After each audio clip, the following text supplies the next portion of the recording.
grab your coat and get your hat. Leave your worry on the doorstep.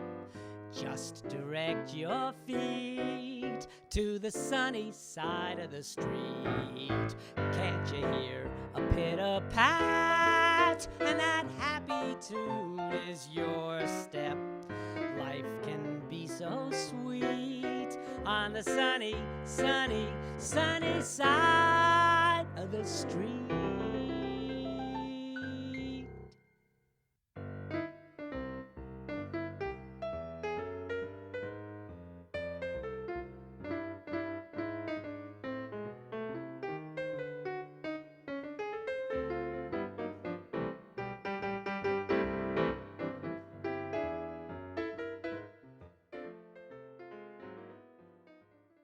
Welcome to another Sunny Side of the Street. I'm your host, Todd Gross, clinical psychologist and director of Adams Street Associates in Newton. And this is our 20th year of doing this show. And the idea behind it is that when you watch the news on TV or on radio or read the newspaper, the side of human nature that you usually hear about is the side of people doing awful things, shootings and murders and all kinds of stealing and the negative politics. Often you hear also, and people get pretty depressed by listening. But what I found is the truth that there's another side of human nature that doesn't get the show in the media that really it deserves. And that's people who are doing positive things, organizations too, that are trying to help other people, people who are overcoming odds and inspiring stories. So the good news is for 20 years, we've been able to find stories without any problem of that wonderful side of human nature. And today is no exception. Sometimes we're lucky enough to find people that their impact can really be global, can be really broad in what they do that's positive, but we always tend to find a similarity in the values behind why they're doing what they do. And I think you're going to see that bear out today. So today, we're very fortunate to have some people who are going to be talking about Cash for Refugees, and you will learn a little bit more about what that's about. And they do work together, and what they contribute, I want to say to our viewers, in my opinion, is amazing. So with that introduction, let me say that we have Natasha Dukac first. Welcome, Natasha. Hi. Glad that you're here. And we also have Semyon, also her husband. And welcome to you too. Very glad to have you. Glad to be here. Thank you. Thank you. Well, I think maybe as a start, it would be really good to ask each of you to say a little bit about, yourselves and how you came to be involved in this work helping Ukrainian refugees at the border. So whoever wants to go first, I'd love to hear from both of you. I guess I'll take this question first, because it's Thank you, Natasha. Yeah, it's really started on February 24th, and when Russia invaded Ukraine, and I was crying the whole day, half of the day though, to be precise. And then yes, like the other half of the day on February 24th, I was just like, okay, crying is not going to be helpful here. I need to do something. And I was like, we have 6 kids together. So I was like, imagine, wow. Yeah, I imagined like if I would be there as a mama with kids, what I'm gonna do. So obviously I'm gonna flee the country, and I started booking hotels and rooms along the Romanian border, because in Romania that was just the cheaper, like sort of, places to rent yes, for those who fled the country. Compared to Slovakia and Poland, that was just like cheaper. So I was thinking like, okay, if I'm gonna do this in mass, I would just like go this along the Romanian border. So I booked like several places, and I put this sign on social media, like whoever is crossing the border, just text me, or like message me on Facebook and Twitter, etc. And I just, on February 25th, my phone exploded, and and I understood like, all right, so I really overestimated my ability to answer. Like the time is, it's not productive. So I decided to go there and see everything like myself and maybe do something else. And I told Simeon, I was like, I'm going. Yes. On February 25th, I was just like, okay, I'm going. He's like, wait, no, I'm going with you. So that's how we decided to go there. And then Simeon. Yeah, then I Oh, told Sabian, add to that. Thank you so Yeah, much, Natasha. yeah, That's the empathy that you felt as a parent too is very important, I think, for people to understand. When you've been through that and you have kids and you imagine what would it be like if I have to leave everything I know and leave part of my family behind, not knowing their fate. yeah. Simeon, do you want to take And it? to give you some context, Nina, Natasha is from Ukraine. We met in Ukraine Uh-huh. a dozen years ago. And I also have a lot of friends there. I've had businesses there. I run a venture capital fund in Boston called One Way Ventures. So we actually invest in technology companies started by immigrants. Which I think is wonderful, by the way. I'm glad you mentioned that. Yeah, that's what I do. That is so important. I certainly don't have any experience in any serious philanthropy. Uh-huh. But you know, when I saw my wife trying to do something and then get ready to go, I just said, "All right, I'm going with you. Let's do what we can." I love it. That's And great. Right. And yeah. 6 p.m. Yeah. And by That was 8 5 p.m. p.m. and 8 p.m. we were on the plane. Yeah, they were flying. So you made the We decision sort of pretty picked through fast. We made a decision fast. We figured out how to get coverage for our kids. Our 17-year-old daughter, Uliana, was particularly helpful there. That's And, good. off we went. You know, also without a clear plan, I did grab some money that I happened to have in the house. Yes. Without even having had the idea yet of Cash for Refugees. I just took some just in case, right? And then, you know, we got there and we tried, we went right to the border. We tried to arrange for housing. We saw that it was still difficult to do. There was a lot of confusion. Also, there were shelters being provided. There were organizations giving people some food and some bus tickets and a place So to there stay were for the some first couple of existing, nights. All kinds of already plenty of effort, and there's a lot of people. And at first, we tried to walk up to them and say, "Hey, how can we help? Can you give us any ideas?" And you know, the last thing people want when they are working is to exactly ask to be educated. Like they don't have time to teach you how to help. Like figure it out, right? And so we figured it out. We just had this idea together that you know, we saw these women, right? Like these women with little kids, these old people, walking across on foot. Some of the women had just said goodbye to their husbands, and their kids said goodbye to their fathers because the men weren't allowed to leave, you know, because they were all getting drafted into the war, right? And that was February 26th, but there's like 1.5 days after the invasion. So it was like massive, like that massive crossing, like women with children and the elderly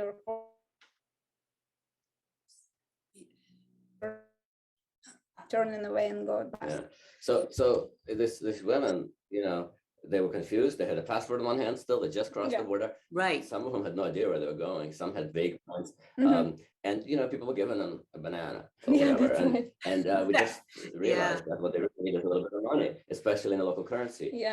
But, you know, a lot of them, they might have been middle class, some of them when they left, but they were now. They couldn't take anything with them. You know, and it's a tough thing for them to accept and to realize. And it's a hell of a lot easier when you have at least a little bit, so you can decide which bus to take where, and so you aren't forced to like sit in the tent, wait for the free one.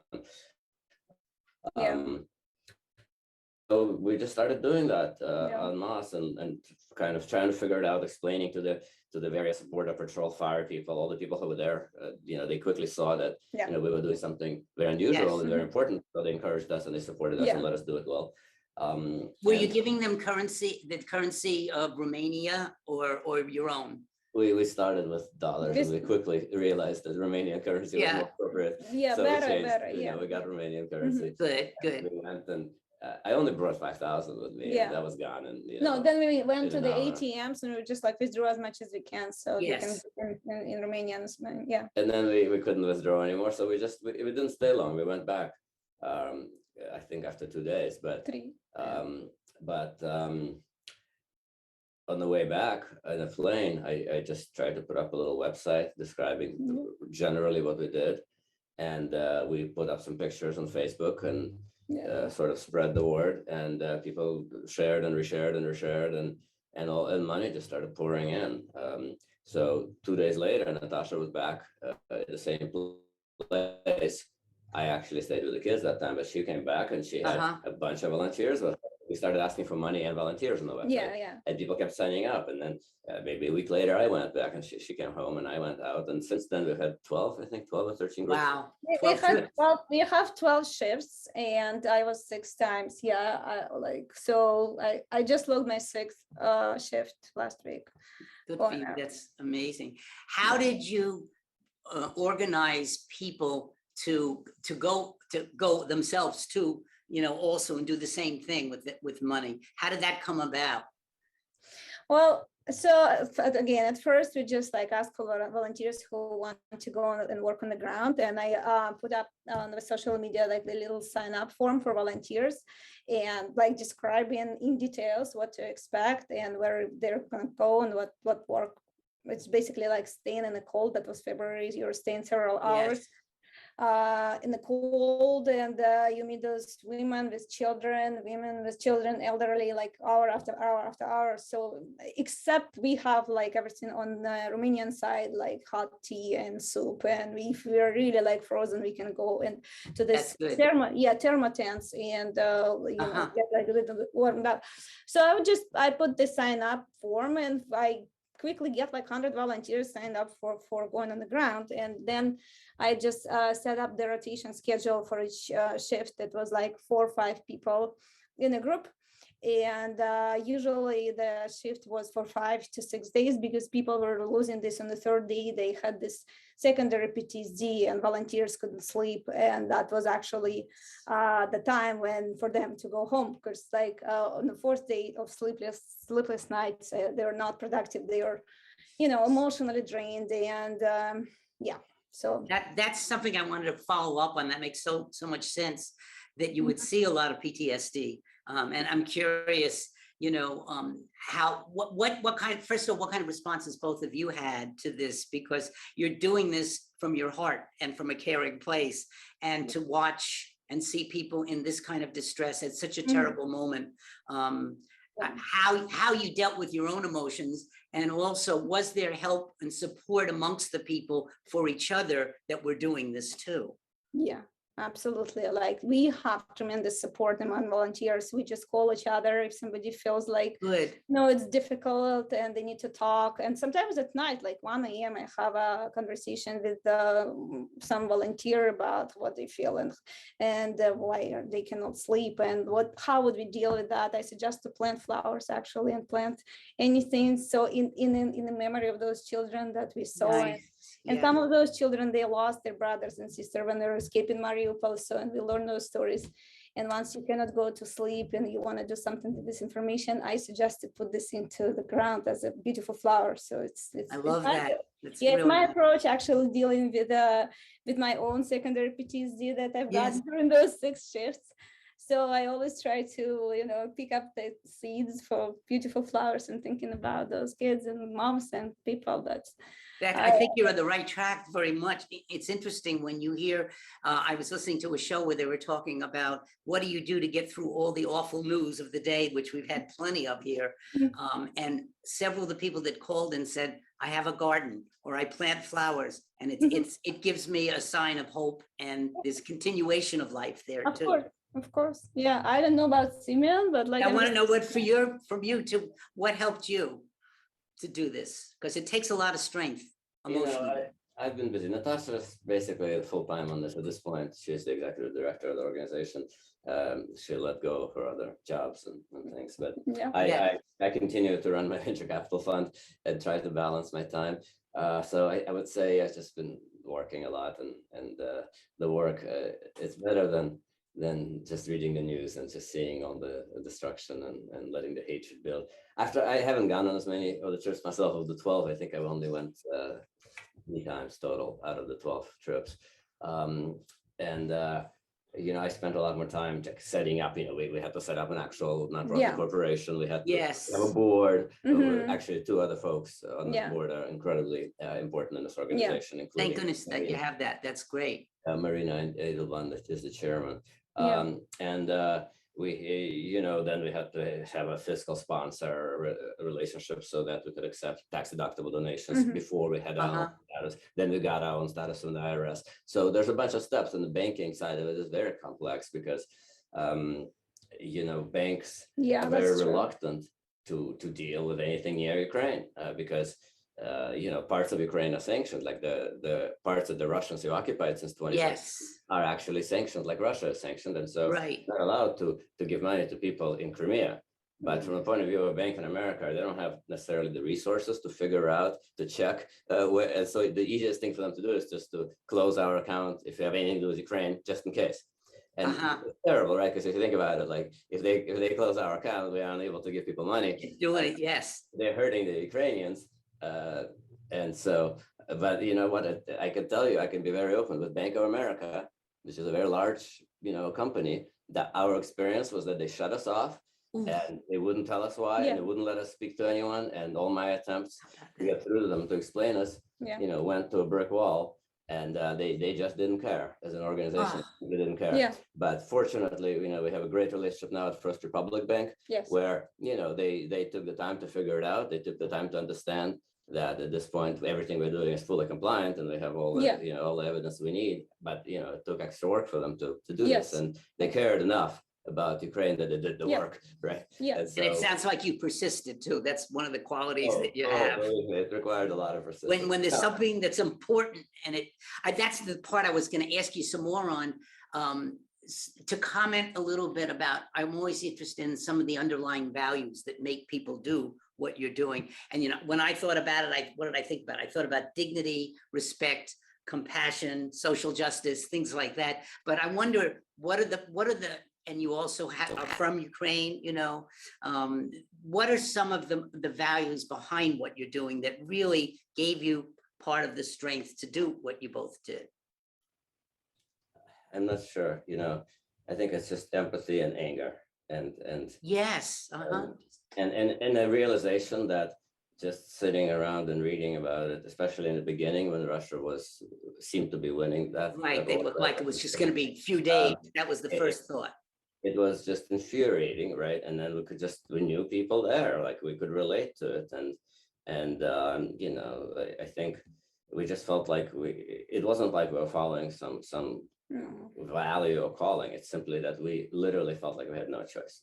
I have no choice. I mean, I have kids. No, if I would be in this situation, and I'm a Ukrainian, and if I would be in this situation, yes. I mean, 13 years ago, I lived in Ukraine, so I came from around, like from a small village near Kiev to the States. And if I would be in this situation with my kids, well, I will be running to the border. Even if somebody would give me $100, oh my God, it would be euphoria almost. Yes. Now I have a choice. Now I have, some sense of control what I'm gonna buy instead of bananas that are giving me at the border. That's right, exactly. I actually can buy something, or maybe I can buy a ticket, the bus ticket with my kids, and go some places to the social programs that are provided in Germany or France or somewhere else. So it's a sense of giving tiny bit of control to those who cross the border into unknown. But and by the way, the specific place Natasha was from, where she lived when we met, was a village called Katyzhanka to the north of Kiev that was in that very area that was occupied by Russian forces with particular brutality. There are many reported there's torture, there's executions. I mean, mass graves, the most inhumane, genocidal behavior you can imagine. Like, it's a nightmare, right? It's a total nightmare, and we were in touch with people there whenever possible, and sometimes they wouldn't respond for a week or two, and that was very scary. I mean, I know someone who was killed already. Like, there's lots of suffering, right? But that makes sense too, Simeon, to what you said about the anger at the level of cruelty that and savageness that was going on. And if you're not just watching something that's over there that is separate from you, these are our people, everybody's people. My wife and I are from the areas, as well, but our ancestors too, definitely. But even if we weren't, it's the inhumanity that you get Yeah. furious Yeah. at, and well, right, you should. And the other, I guess, motivating factor for me personally was that I was a refugee. Now, I was born in That's Russia. right. You left Russia in the 70s? I did, and I was a child, right? But we were refugees. We were enemies of the state. Like we betrayed our homeland. Like we Yeah. didn't get to Uh-huh. take it with us or any money. They I took think the the passport. limit was about $100, in fact, for the family. So the amount- That's ironic. Wow. well, back then it was real money, right? But still. No, I mean, here maybe, yeah. But you know, being yeah, I grew up in America. I'm an American. I don't have any Russian documents. Obviously, we were refugees from there, right? Yes.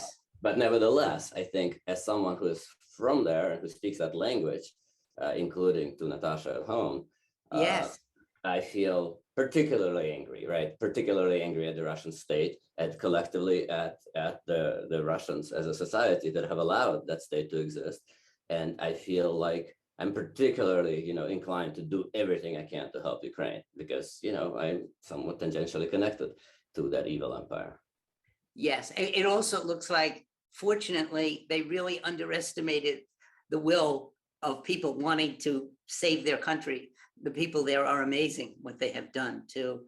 Do you have any stories from your encounters with people that you'd like people to hear, just even little bits, so they get a flavor of what you're hearing from the people that are fleeing that fits with what you've probably said? Mhm. Well, there are a lot of stories. Okay, there are like stories, there are horror stories, and Yes. there's stories that are inspirational stories. And I mean, for me, I have several, and one was this Ukrainian woman. So she just crossed the border with two kids, like two boys, and she's like tiny, like, you know, skinny in this puffy jacket. And this mine, that was February -10 Celsius. It was pretty cold. So she's crossing, and I give her $100, and it's like, hey, so where are you going? I just, you know, for myself, I'd like to understand like what this $100 will do, like for like any good for her. So she's like, oh, I'm going to India. Well, you're going to India, but how much money besides those that I gave you? How much money do you have? She's like 2,000 hryvnias, which is $70, like $72. So it's like $172 with two boys. You're going to India. She's like, yeah. And I was like, well, is there anything in India that you really wanna, like, is somebody's waiting for you there? Yeah. Or I was why the choice? Now I was just like thinking maybe there's like human trafficking or anything. I'm just like, okay, I'm not gonna let it happen. I'm just trying to help the girl. And I was like, so is there a taxi waiting for you to India? Like, where are you going? She's like, no, I'm taking the bus right now. Bus will take me to the train, and then on the train station, I'll go to this capital of Romania, Bucharest, and from Bucharest I fly to India. She's clueless how much the tickets cost. Whew. She has no idea where India is. She never left her village. She just never been outside. And I was like, okay, look, how about you obviously go to India. You want to go to India? Okay, fine. But like, how about we will figure this out for you. There is an Indian community of like Indian students who are studying in Ukraine. So how about I'll just get you to the coordinator, and they'll talk to you about like planes, tickets, like whether it makes sense for you to go to. Then they'll give her some reality too. Or maybe you can stay in Romania. Well, and then it's like, but what is in India? Why are we going to go there? And she's like, well, there is the sea and it's warm. And I was like, yeah, I have two boys. They like to swim. And it's February, so it's going to be really warm in India. So they're going to swim in there. And I was like, all right. So this kind of situation. So yes. I got her to the tent with Indian guys in it. And then there's like, hey guys, this woman really wants to go to India, but she doesn't know where it is. And the stories like these, which are almost comical, at the same time, it's a brutal satire because like people, they go in the middle of February, to India with Yes. $170 for 3 of them, while their father, like the father of those 2 boys, is fighting somewhere, and it's unknown if they ever going to see him again. Right. What I liked so much about what you did with her was listening to the situation. It wasn't judgment. It was, let me help you find resources that will help you figure this out. And that makes sense. I want to ask this too, because so much people are watching this, and this is, we stand out on the corner in Watertown Square and hold signs in support of Ukraine every Sunday, and honk your horn, and the support, and some of the comments are really wonderful. They gave us a Ukrainian flag. A few Ukrainians came by. There's so much support for this, but I would like to know for our viewing audience, what's a website that they can contact if they would like to, and how they can help, whether it's contributing or what people that want to do something. You've certainly given them a great model of doing something amazing. But what's the website, what's contact, and what's some kind of role that volunteers could play in the last 3 minutes or so? I just want to, So our website is called cashforrefugees.org. All right, we'll try to put that on the screen so people will see that on the screen. And we are, of course, collecting donations. All the money we collect goes directly to refugees. We also have an opportunity for people to sign up for all kinds of volunteer roles if they're so inclined, and to help in other ways. But mainly we're collecting donations, and we're distributing money as fast as we get it. We no longer work at the borders. We now have people inside Western Ukraine in a city called Chernovtsi. Good. In others, because there's a lot of people returning to the country since the war is now concentrated in the eastern half of it. But the West is full of refugees, and they're actually in a tougher spot than some of the people who are at the border. They're the most needy, destitute. They've lost, a lot of them have lost family, some of them have lost limbs.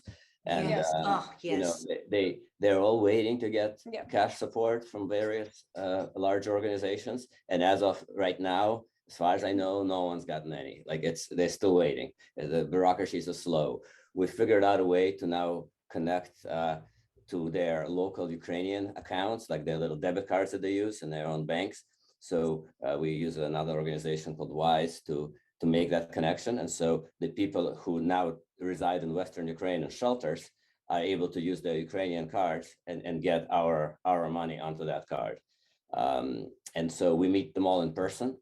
We believe that we have to see the people we're helping. We just don't trust, I guess, any sort of wire money to these people that take care of it. We don't do that. We meet everybody face to face in Western Ukraine, and we give them financial support. That there's a lot of other help they need. They need psychological help, they need social work, they need a lot, right? We can't boil the ocean, we can't do it all, but we can give them a small amount of money, which to them isn't actually that small. It makes a tremendous difference in their lives, and it's a critical need, and we expect that need will probably be there for another year or two after the war even ends, right? Because it'll take time for them to rebuild, for them to have a place to return, for them to demine their communities. And for now, of course, the war is still raging, and they have nowhere to go at all.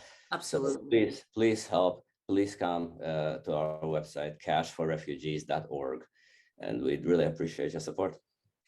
Jackie and I really do support what you're doing incredibly well. And I hope people watching, hearing this, who feel the same, empathy and concern for this injustice and for what these people have suffered and are still suffering. I really hope that if you hear this and you check in with that website, maybe you can help out too. I want to thank the two of you so much, not only for coming on the show, but also for what you're doing. To me, this is the best of humanity, and you really fit the sunny side of the street in a dark time. You're real, you're heroes. And so thank you so much.